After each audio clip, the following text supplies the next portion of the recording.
वज़ीर आज़म इमरान खान के दौरा लाहौर के बाद एक्शन। असद खोखर को पंजाब काबीना से फारिग कर दिया गया। कई माह बाद जंगली हयात और फिशरीज की वजारत मिली थी। जाती वजूहात की बिना पर फराइज सरअंजाम नहीं दे सकता असद खोखर का मौक़िफ़।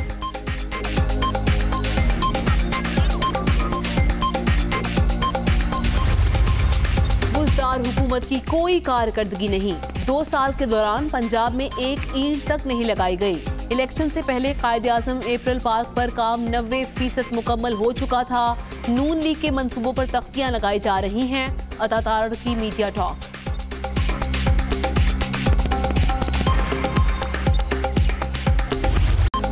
वज़ीर आज़म के 15 में से 5 मुआविनीन खुसूसी दोहरी शहरियत के हामिल मोईद यूसुफ और शहबाज गिल अमरीकी ग्रीन कार्ड होल्डर, तानिया रूस के पास कनाडा और सिंगापुर की शहरियत, नदीम बाबर अमरीकी और नदीम अफजल चंद कैनेडियन और जुल्फी बुखारी बरतानवी शहरियत रखते हैं। काबीना डिवीजन ने तफसीलात जारी कर दी। पाकिस्तान के अलावा किसी मुल्क की शहरियत नहीं। बैरून मुल्क करोड़ों की जायदाद की खबरें भी गलत। अमरीका से कोई आमदन नहीं आ रही। मुआविन खुसूसी मोईद यूसुफ की असासों और शहरियत के हवाले से वजाहत। गैर मुल्की शहरियत रखने वाले मुशीरों वजीरों के इस्तीफे का मुतालबा। इमरान साहब ने कहा था कि दोहरी शहरियत वाले मुल्क के फैसले नहीं कर सकते। आज गैर मुल्की पासपोर्ट वालों को काबीना में क्यों बिठा रखा है? यही टोला मुआशी तबाही का जिम्मेदार है। मरियम औरंगजेब।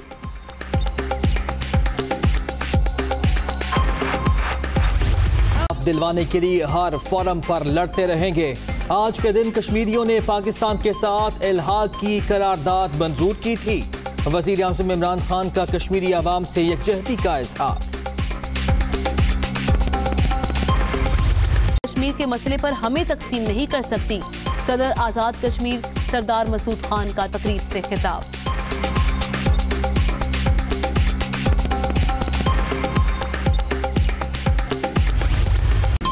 हिफाजती इक़दामात के मुस्बत असरात। कोरोना का जोर कम होने लगा। एक दिन में 1579 नए मरीज।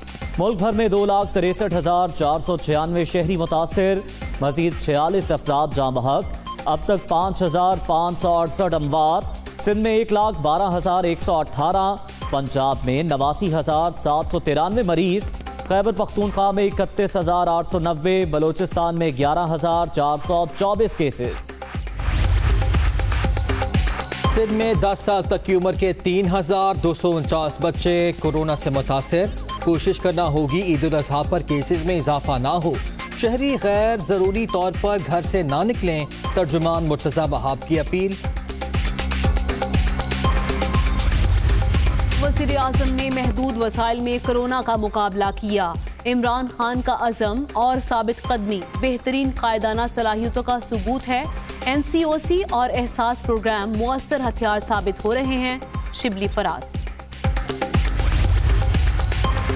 कोरोना कब तक रहेगा कुछ नहीं कहा जा सकता। ईद उल अज़हा पर SOPs की खिलाफ वर्जी बर्दाश्त नहीं की जाएगी।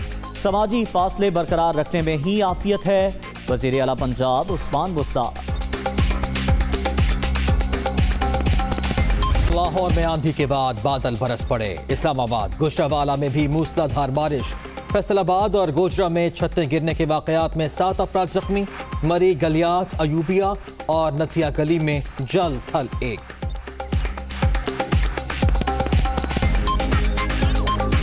छुट्टी के रोज भी लोड शेडिंग की छुट्टी ना हुई। कराची में बिजली की आंख मचोली जारी। Liaquatabad, federal B area, Malir Rafi city garden समेत कई इलाकों में बत्ती की बंदिश का दौरानिया 10 से 12 घंटे तक पहुंच गया।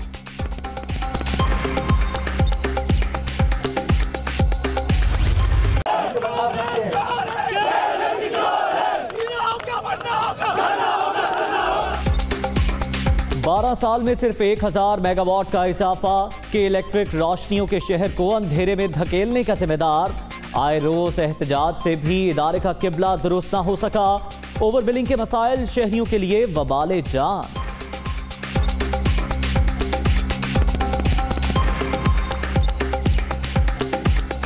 हमारे कुछ हुकूक हैं, अगर वो हुकूक को मीट नहीं करते, कोर्ट ऑफ लॉ में इनके अगेंस्ट में केस होना चाहिए। कि इलेक्ट्रिक बेहतर नहीं हो रही, ख़राब तर हो रही है और हमारी मुश्किलात में ना इजाफा ही होता जा रहा है। जबकि बिल बढ़ रहे हैं, टैक्सेस बढ़ रहे हैं, साढ़े पैसे कहाँ जा रहे हैं, कहाँ लग रहे हैं एक आम आदमी, एक शहरी पे के लिए तो ये बिल्कुल समझ के बाहर है। जैकबाबाद के नवाही गांव में 2 बहनों समेत 4 बच्चे तालाब में डूबकर जाँ बहक, एक की हालत नाजुक। अफसोसनाक वाक़े पर घरों में कोहराम।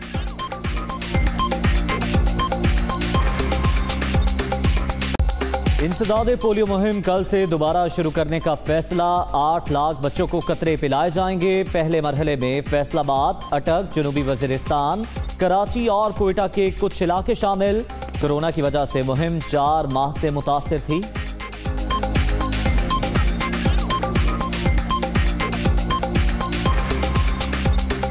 मावने खुसूसी नदीम बाबर के असासों में इंकशाफात। मावने खुसूसी पेट्रोलियम की पेट्रोलियम डिवीजन के ज़ेली इदारों में सरमायाकारी सामने आई है। नदीम बाबर की तेल, गैस, पावर सेक्टर में कारोबार और सरमायाकारी का इंकशाफ हुआ है। नदीम बाबर ने PSO में भी सरमायाकारी कर रखी है। इससे मुतालिक मजीद तफसीलात जानेंगे नुमाइंदा दुनिया न्यूज़ अलीम मलिक से। अलीम, बताइएगा क्या इंकशाफात हुए? जी, मावन खसूसी पेट्रोलियम नदीम बाबर ने जो असासजात अपने ज़ाहिर किए उनमें ये इंकशाफ हुआ है कि वो मावन खसूसी पेट्रोलियम है, जबकि वज़ारत पेट्रोलियम के जो मातहत इदारे हैं उनमें उन्होंने सरमायाकारी कर रखी है। जो दस्तावेज सामने आई है उसके मुताबिक नदीम बाबर ने तेल, गैस और पावर सेक्टर में कारोबार और सरमायाकारी कर रखी है।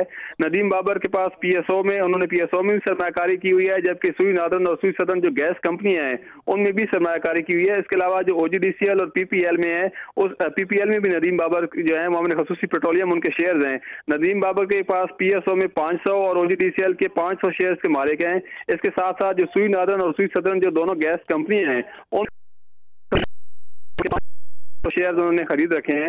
इसके साथ साथ मावन खसूसी पेट्रोलियम ने PPL में भी 500 शेयर्स के वो मालिक हैं। जो दस्तावेज हैं उसमें ये बताया गया है कि नदीम बाबर ने जो ओरिएंट पावर, फोनिक्स और NYT एनर्जी है उसमें भी सरमायाकारी कर रखी है।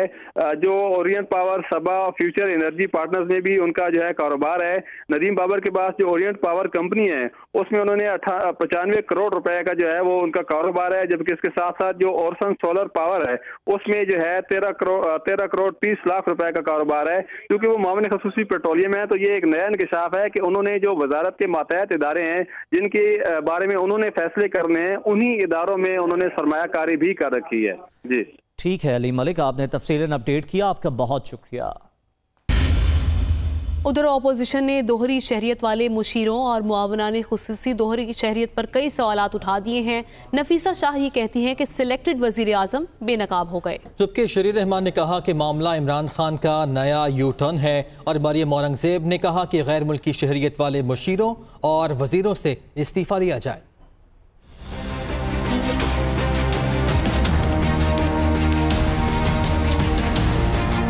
वज़ीर आज़म के मुशीरों और मुआवनीन खुसूसी की दोहरी शहरियत, अपोजिशन का शदीद रद्द-ए-अमल, कई सवालात उठा दिए, बरतरफी का मुतालबा।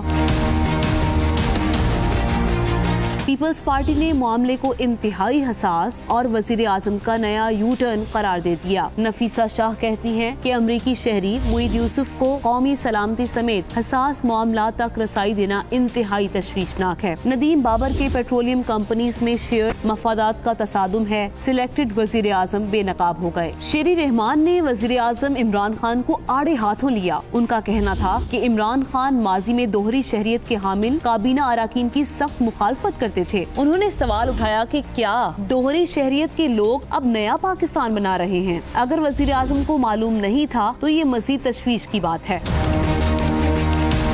नवाज लीग ने गैर मुल्की शहरियत रखने वाले मुशीरों वजीरों से मुस्ताफी होने का मुतालबा कर दिया। मरियम औरंगजेब ने अपने बयान में कहा कि इमरान साहब, आपने कहा था ये नहीं हो सकता कि दोहरी शहरियत वाले मुस्तकबिल के फैसले भी करें। उन्होंने याद दिलाया कि इमरान खान तो कहते थे कि जिसके पास दूसरे मुल्क का पासपोर्ट हो उसे पार्लियामान में नहीं बैठना चाहिए। अब खबर यह है कि पंजाब काबीना से एक और वजीर अलग हो गए। मलिक असद खोखर वजारत से मुस्ताफी हो गए हैं। वो कहते हैं कि जाती वजूहात की बिना पर इस्तीफा दिया, जबकि ज़राए का बताना है कि बाज़ रिपोर्ट्स के बाद मलिक असद खोखर से इस्तीफा लिया गया।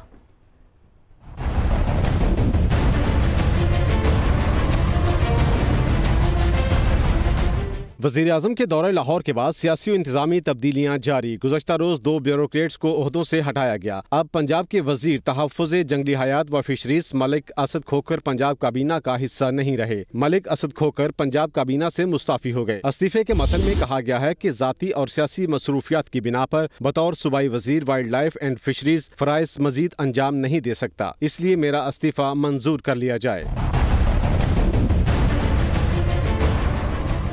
ज़राए के मुताबिक मलिक असद खोखर से इस्तीफा लिया गया है। इस ज़िम्न में पंजाब हुकूमत को मौसूल होने वाली बाज़ रिपोर्ट्स के बाद ये कदम उठाया गया। मलिक असद खोखर को वजीर बनाने पर भी शदीद मुखालिफत सामने आई थी। वजीर बनने के कई माह बाद असद खोखर को वजारत का कलमदान सौंपा गया। वजीर आला पंजाब ने मलिक असद खोखर का इस्तीफा मंजूर कर लिया है। असद खोखर ने मौक़िफ़ इख्तियार किया है कि उन्हें वजारत से फारिग नहीं किया गया, बल्कि वो खुद मुस्ताफ़ी हुए हैं। मुस्लिम लीग नून के रहनुमा अतात तारड़ ने कहा है बुज़दार हुकूमत की कोई कारकर्दगी नहीं। 2 साल के दौरान पंजाब में एक ईंट तक नहीं लगाई गई। इलेक्शन से पहले कायद-ए-आज़म एप्पल पार्क पर काम 90% मुकम्मल हो चुका था। नून लीग के मंसूबों पर तख्तियां लगाई जा रही हैं। शहबाज शरीफ के विजन को उस्मान बुज़दार का करार देकर ढोंग रचाया गया। कायद-ए-आज़म बिजनेस पार्क जिसका कल इफ्तिताह किया गया और जिस हवाले से नाम नहाद वज़ीर आज़म ने बुज़दार साहब की प्लानिंग और उनकी काविश को सराहा और बाकायदा इशारा करके कहा कि इसकी लोकेशन आपने बहुत अच्छी सिलेक्ट की है। इसकी लोकेशन 2014 में मियां मोहम्मद शहबाज शरीफ साहब ने बाकायदा सरकारी महकमों की फ़ीज़िबिलिटी और इंडस्ट्रियल जोन की डेवलपमेंट का पोटेंशियल देखते हुए इसकी लोकेशन को फाइनलाइज किया था। एक ढोंग रचाया गया, एक ढोंग रचा के अवाम की आंखों में धूल झोंकी गई। उस्मान खान बुज़दार को अगर आप पूछ लेते कि भाई ये तुमने कब ज़मीन सेलेक्ट की थी, तो वो शायद आगे आए बाएं शाएं करता और आपको जवाब देने से कासिर रहता। जिसको वसीम अकरम का नाम दिया गया वो अपने खिलाड़ी आउट करने पे तुला हुआ है।